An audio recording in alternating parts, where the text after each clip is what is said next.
मी या देवस्थानचा विश्वस्त आहे, ॲडव्होकेट राजेंद्र सबनीस.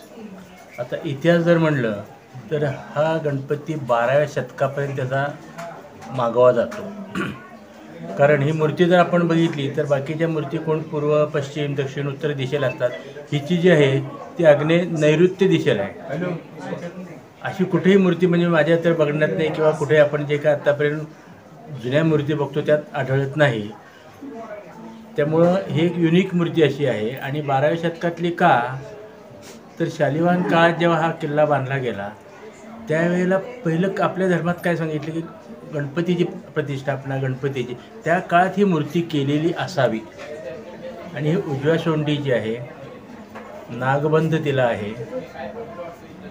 आणि असं सांगतात की पूर्वीच्या काळी त्याच्यावर शेंदूर खूप होता, 1-1.5 फुटाचा, आणि म्हणून मग त्याला ते ढोल्या गणपती असं म्हणायचे.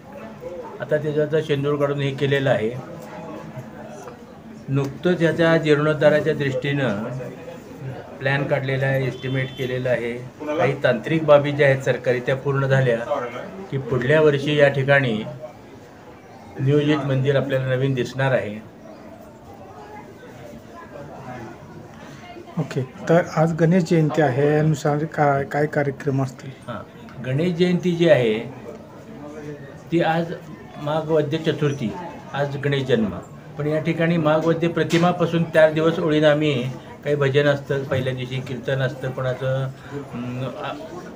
अथर्वशीर्ष पठण असतं. अशा प्रकारे 4 दिवस आम्ही ते कार्यक्रम करत असतो. आणि आजचा मुख्य हा जो कार्यक्रम आहे हा गणेश जन्माचा. आणि त्याच्यासाठी आमची आता गेली कित्येक वर्ष श्री क्षीरसागर महाराज लिमचे जे आहेत ते प्रतिवर्षीप्रमाणे या ठिकाणी येऊन गणेश जन्माचं कीर्तन करत असतात.